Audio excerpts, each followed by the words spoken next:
anxiety presentation. So the presentation today is about management and of anxiety and support systems that we have for parents and family members who can be carers in the community for children with learning disability and autism.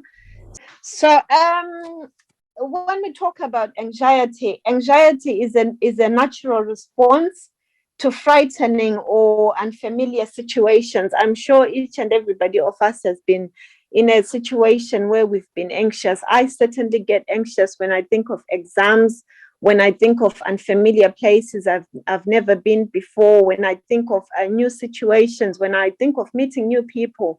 I get very, very anxious until the situation has finished. So anxiety is it is normal to experience in situations that might create fear that something can go wrong in the present or future time. It is reported to be a common psychological distress for people with learning disabilities or autism. So that's why it is very important to have presentations like this to talk about it, because we might experience, the general population might experience it in a different way, but because of communication barriers and communication difficulty, it might present difficult for people with a learning disability or autism to express themselves.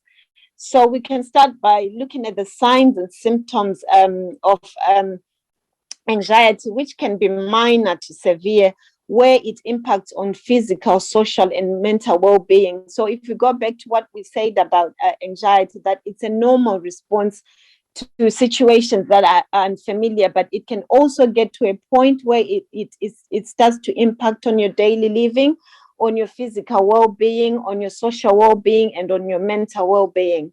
So the physical signs of anxiety can be a rapid heartbeat where your heart is beating more than regular.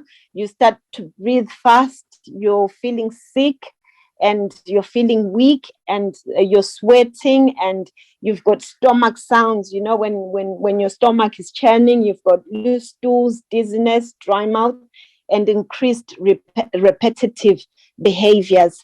And sometimes when we can recognize it in ourselves, then we need to think, when a person, an individual is presenting with anxiety, it's all different. So in that individual, how does it present itself? So it's good to note that when maybe the individual is starting to have increased repetitive behaviors, that's when you start to know that they're becoming anxious, or when their mouth is dry, or when they sort of like tell you that their heart is beating faster than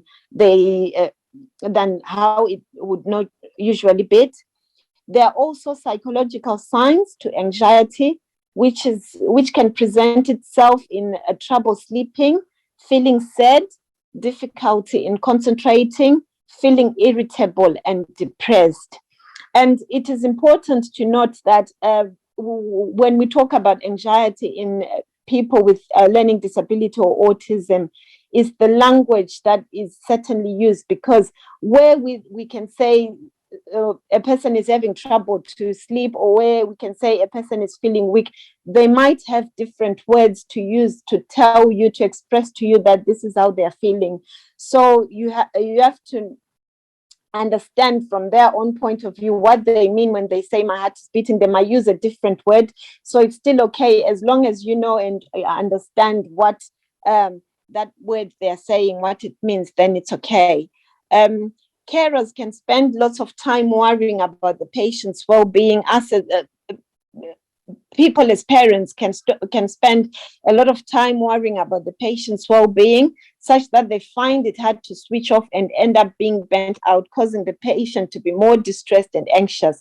So when we're looking at it, parents as carers, because it's a natural response to worry about your child, and then when they're being anxious, you worry a lot, and it impacts on your well-being as a parent, and then it causes you to be burnt out, distressed, and anxious, and it also transfers to to the child that you're caring for, to the family member that you're caring for. So that is what we're going to look at in today's lecture as well, to say when we are anxious as well as parents, as carers, how does it then transfer to that family member? How does it then transfer to the child that we're caring for? And we also need to take care of ourselves as parents. There's also one thing that I think has helped me, certainly on this course, looking at anxiety and looking at learning disabilities in a general, and autism. It's about knowing the difference between acceptance of things that cannot be changed and having the confidence and the courage to change those that can be changed. So sometimes we find ourselves in situations where we become anxious of things that you can certainly not change, and you lose focus on focusing on the things that you can change.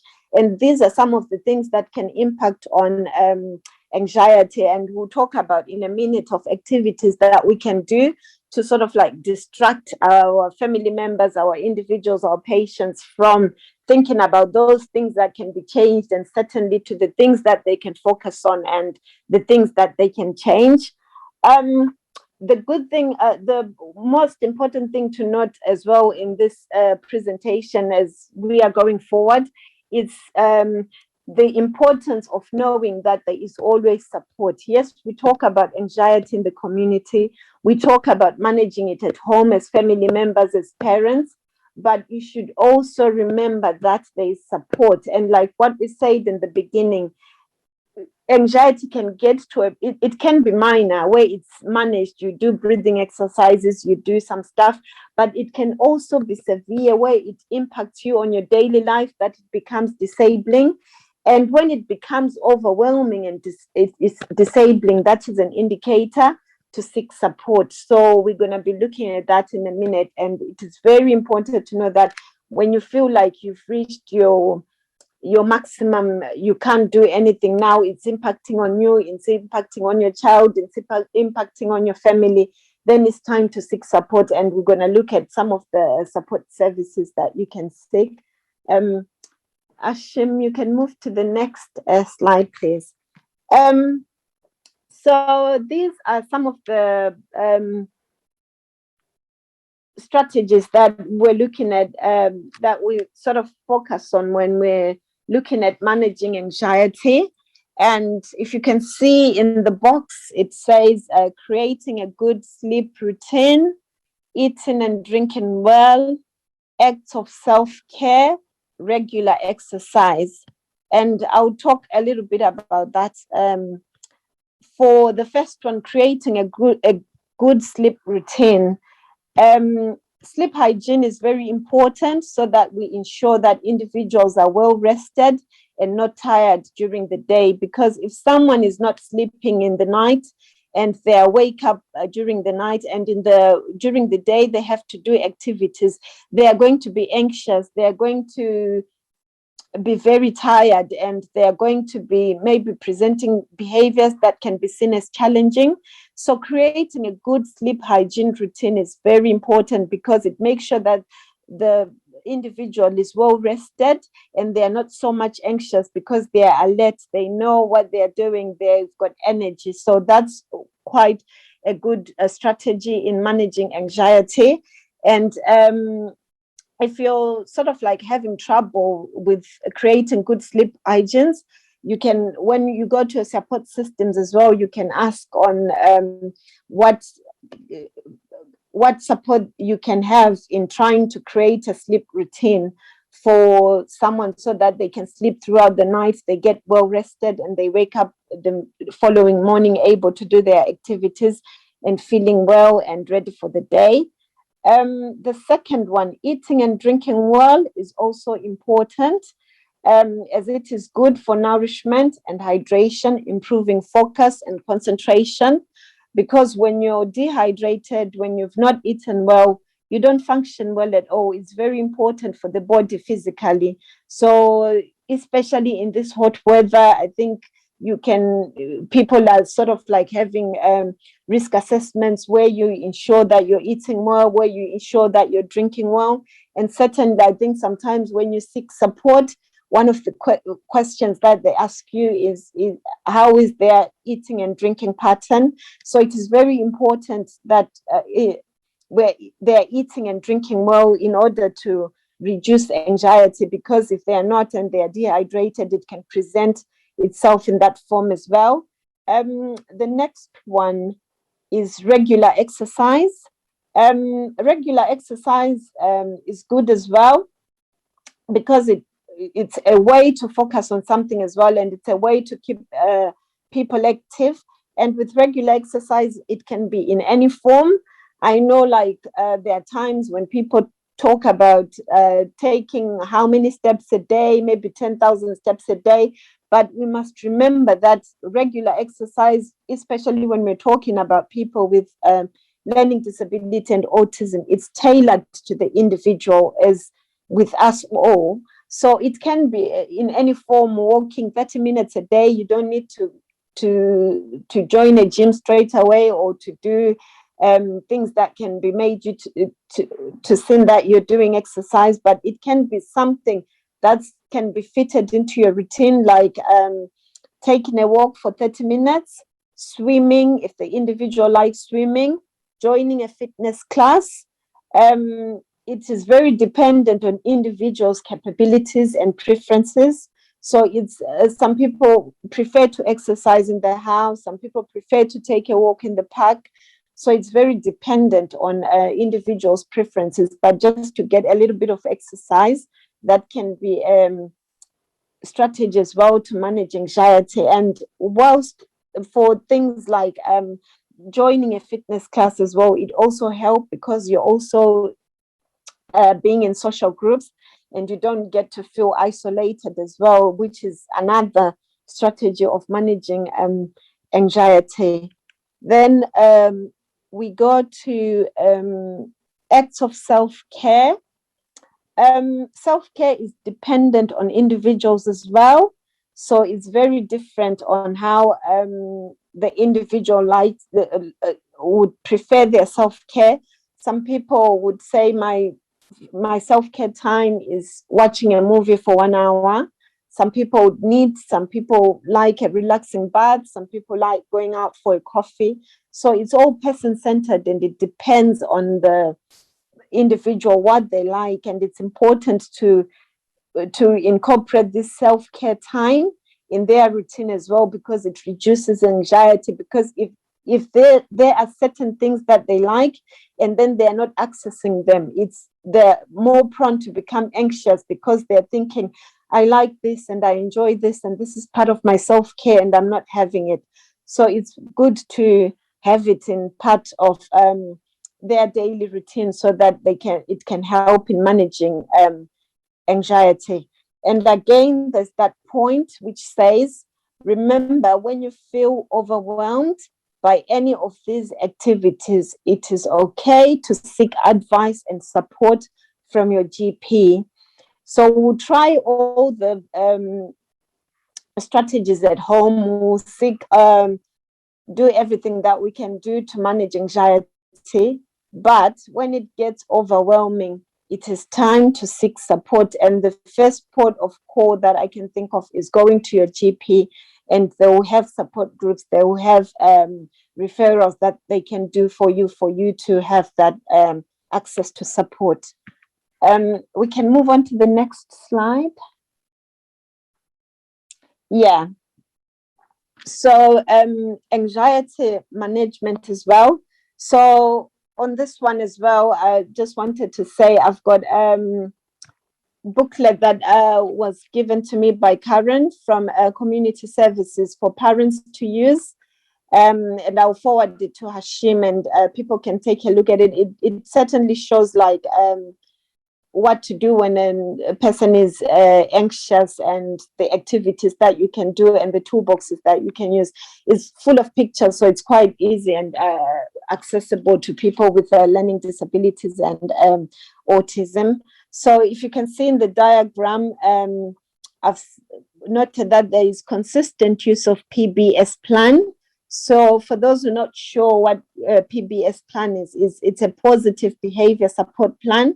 And some parents might have gotten it from their support networks like GP, community nurses, and the positive behavior support plan has got strategies that you can use when individual is getting distressed and anxious. So at first it might be very hard to use because things are not going well, but with its consistent use, and you keep on using it and using it and using it, in the end you start to get results because it works with consistent use. And certainly if you feel like they're to the people, this is not working, can we change it? And they'll be willing to change it. There's also one thing that Ashim mentioned, which is about communication. So I think this is very important, to use effective and consistent communication strategies. Like Hashim said, people communicate differently. It manifests first in language. There can be language barriers. People can communicate through signing. People can communicate through using different words for meaning different things. So it's about understanding that individual's way of communicating. It's not about if someone says something for which means another word, and then maybe an individual, when they mean cow, they can say more to make that sound. And it's about identifying that is person-centered to them, what that word means to them. And that's what we need to be using, because there's no point in using a word that they won't understand when you can easily use a word that they understand that word and what it means. So communication is very important as it is effective. And when you're using that consistency, and everyone in your support team, everyone in your care team uses the same strategies, then it will start to manifest positive results because everybody is on the same page. There can be sensory toolkits and activities that can be done, certainly when the individual is anxious. So it really depends what works for them in their sensory toolkit. And again, I'll go back to the support systems. Some parents would have been given these sensory toolkits, and it's important to use them.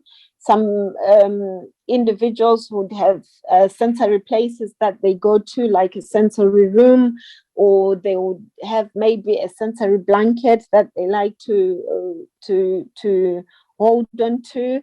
Some people might have weighted blankets that make them calm down. So it's all person-centered as well, and it's all individualistic, and we need to be using this, because the more we use them in their consistency, the more effective they become. We've got visual aids as well. Like, for example, we're discussing this with Karen, like somebody might enjoy taking a walk in a wooded area in the park when they are distressed. But in that time when they are not distressed, when they are distressed and you can't take them to the park, you can have like a printed A4 pictures of a wooded area of a park. And when they are in that moment, you can start talking them through to say, imagine yourself walking in the park, imagine yourself walking in a wooded area or in a garden, and you show them those visual aids to focus on the present. And it can help sometimes.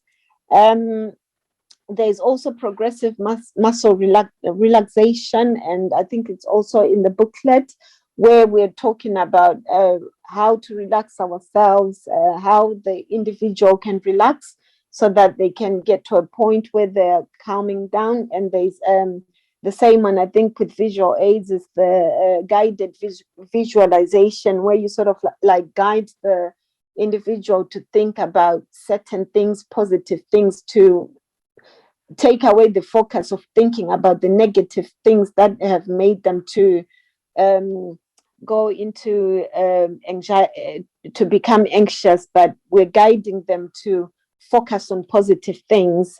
and breathing exercises as well. If we sort of like look in the booklet that I've forwarded to Hashim, it's got breathing exercises, how you sort of like do them, breathing in through your stomach, breathing out.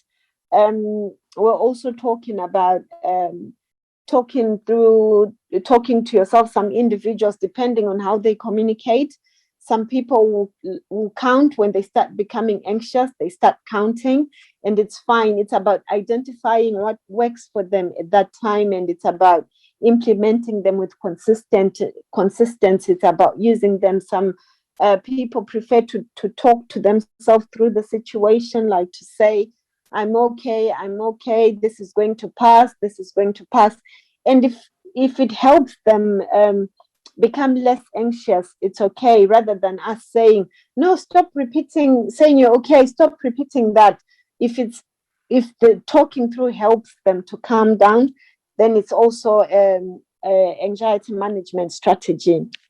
So when we're looking at this, I think one of the important things is if we identify triggers, then we can take steps to manage them. Like, for example, noisy environments, difficult social interactions. So as family members, you might know that my child doesn't like noisy environments, and once they are in a noisy environment, then they become um, anxious. And you look at things like getting ear defenders for them, getting headphones for them, trying to avoid noisy places, noisy environments as much as possible, trying to avoid social interactions that might be difficult for them. So it's about identifying those triggers and taking steps to manage them, to say, well, if we can't eliminate that and we have to be in that situation, what are we going to do about it? For example, if you're going to be in a noisy environment and you can't really avoid it, then certainly you need to find ear defenders so that they won't be able to hear that noise. Or difficult social interactions, going to the GP, it might be worth letting your GP know that my child finds it hard to come to the GP. They might have strategies to say they can come at a less busier time, or maybe the GP can come out to see them. So it's exploring those steps to manage triggers. And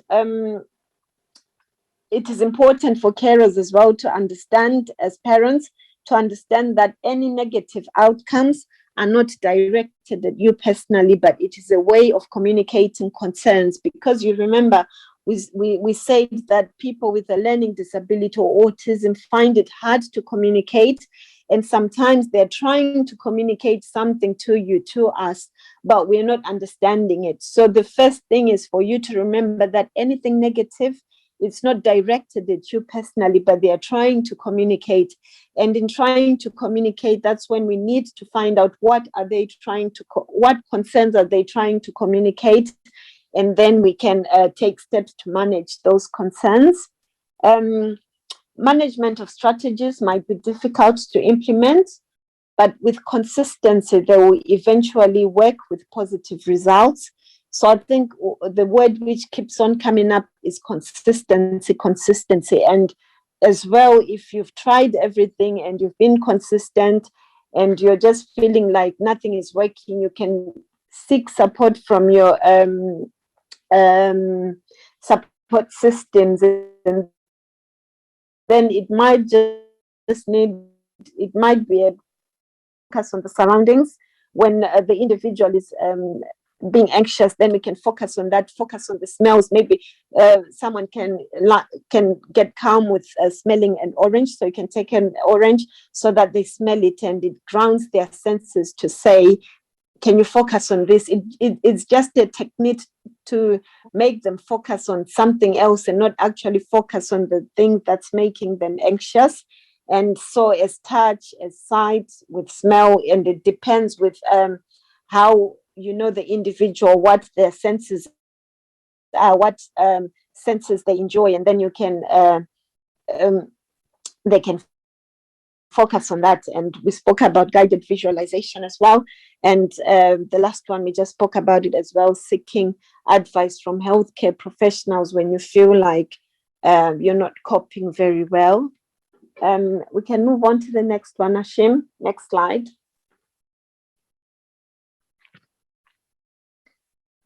Yeah, and this one as well, I did say I was going to include it, managing anxiety. For this slide is meant for particular for parents, as we talked about in at the beginning, that when parents are anxious, it can also transfer to their children and to the people that they care for and the whole family. So it is very, very important that you as well are not anxious. And these are some of the things that you can do, like seeking support from a GP. We've been talking about that. Seeking support from your community, it's very, very important. I think Ashim was telling me earlier, and he advocates for that, for community support. So it is always important to seek support from your community if you can. Parents need to be realistic and set achievable goals as well. Sometimes we set a lot of things and we want to achieve a lot of things, and when they do not happen, maybe somebody will feel like I failed, but it's not that at all. It might be just taking one day at a time, finding the little positives in a day, and then when those little positive, I think the success sometimes can be found in the little things in a daily routine, and when those things start to come together, you see that it can be a big wave of success. So setting those goals, it is important, even if it's just one task a day, soon it will build up and it will be a wave of success. I find some people like journaling, which is just writing their thoughts down so that they don't forget, because the next time when they go to the appointment, they'll think, I was thinking of something and then I forgot. So sometimes when you're in the moment, you just write your thoughts down, what you think they are doing, if it's positive, if it's negative, how we can learn from that, how positive outcomes can come out of that. Some people find it easy to draw or just to doodle their thoughts, and it helps to take them away from that situation of being anxious. And in so doing, you're also making notes to give to a healthcare provider the next time you see them. And keeping a diary for appointments and creating a routine is very important when you're caring for children of who've got learning disability and autism, because that diary, you always know that your appointments are coming up this day and you sort of like prepare for it. And once you have that diary and you can start to create a routine to say maybe daycare services, maybe this and that. So it's quite important to just have that something where you can sort of like see all the things that you're supposed to do written down, so that some things don't clash and you don't end up being anxious yourself. So it's a strategy that I find sometimes it helps. And as well, taking time out for yourself to prevent burnout as well, it's very, very important, especially if you're caring for the family member for long periods of time. It is okay as well to take some time out for yourself, to find a good support system who can take over care when you're not there, so that you also have time to do your self-care routines. And when you come back, you're feeling fresh and ready to support them in a positive way. And when you can access local support care systems through GP services. And it is important to know that sharing feelings is good, and it is not a reflection of failure, but rather a recognition of your limitations, to say, I'm really struggling in this. No one is going to say, oh, you've really failed. No, but you've recognized that my limitations are this. What can I do? What support systems do I need? So it is good as well to prevent you and then the child as well becoming anxious. And it is important to look after your well-being, to ensure that you're fit and well to support the individual family member that you're taking care of fully. So that is on managing anxiety for parents as carers as well. We can move on to the next slide, Ashim. Yeah. So the support systems, I know we've been saying about support systems a lot. So the support systems that we're talking about is healthcare professionals understand difficulties faced by carers. And when I say healthcare professionals, it ranges from GP, from community nurses, from occupational therapists, from speech and language therapists even. So it really depends when you, like I said, if you're not sure where to go, the first point of call, I think, would be your GP, and then they can refer you to appropriate and suitable support systems. And they work in a holistic manner, meaning they look at the person that you're caring for as an individual. So they look at everything that you might not have considered, to look at things like religion, culture, beliefs. They look at the family system, their daily activities of living. So they would know sometimes when you think, I can't talk to them about this, it is okay to talk to healthcare professionals, because they work in that manner where they consider the individual as a whole, and they look at their whole life, how they are living, what's accessible and what's not to them. And healthcare professionals, they show empathy because they might understand from personal point of view. There might be doctors, there might be nurses, but certainly they are also parents, and they are also nurses and parents, and they're also carers. So it's not unusual to find a healthcare professional who's also a carer when they're not at work. So they will understand to show sympathy from a personal point of view. And the main point is, sometimes I think you might have heard asking them, how are you? They'll be asking you because they want you to be happy and healthy, so that you're able to care for your family member. So that is very important. And if you raise with them any concerns, they will support you, because they certainly know. They're there to support and give you assurances. They're not there to judge you or to create any prejudices against you. They're just there to support and to give you assurances. And they work in a person-centered way, meaning they advocate for care that is tailored to the individual. So you remember when we talk about, when we're speaking about communication, so certainly they will ask you, like, how do they communicate, so that they will know, like, oh, if they use this word, then don't use this word, use this word. So that's how it works. Carers are part of the person-centered care, and they know the importance of culture, beliefs and religions, values and communities. And support systems are different. So it is important to find the right one that can meet your needs.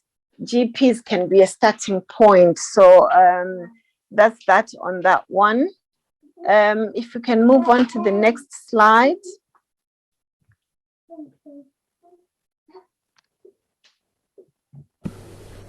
Yeah, I think that is the end of the presentation. So in this time, I would like to ask if Karen has got something that she wants to add, or something that she wants to say, as she's been supporting me on this presentation, and then we'll take it back to Hashim. Yes, that's a good strategy. Karen, come in, please. Good morning, everyone. I just wanted to thank Joanna for that presentation. It was a really sort of very thorough approach to understanding how to manage anxiety. I think for people who are actually dealing with people with a learning disability and or autism, trying to manage their anxiety is really difficult. And it's about, you're probably in the best place to understand when someone is feeling anxious. You can see their behaviours, you know any slight changes in their behaviours. And so it's really good to link in with, knowing exactly when your child is feeling anxious, and then you can support them to use some of the strategies that we letting you see in the booklet that we're sending you. And that's where you need to link in again with understanding how you're going to communicate with your child. So what kinds of pictures would they need to prompt them to use different strategies? What kinds of language are you going to use? And there's nothing wrong with just a good time out session. I think that works for a lot of parents, that actually you come away from each other and you just let someone calm down and see if they can manage their own feelings. And in terms of support from healthcare professionals, within Leicestershire, we have teams of community learning disability nurses who offer support around anxiety management. So referrals into the learning disability referral management team can be taken. And there is also a specialist autism team that has just been set up, I think in the last sort of 2 or 3 months. And they're, I don't think they're currently taking referrals, but they will be increasing their caseload and looking to increase their input of work. I think they've been swamped with a lot of requests and referrals at the moment, but that is another team of people, specialist around autism, that can offer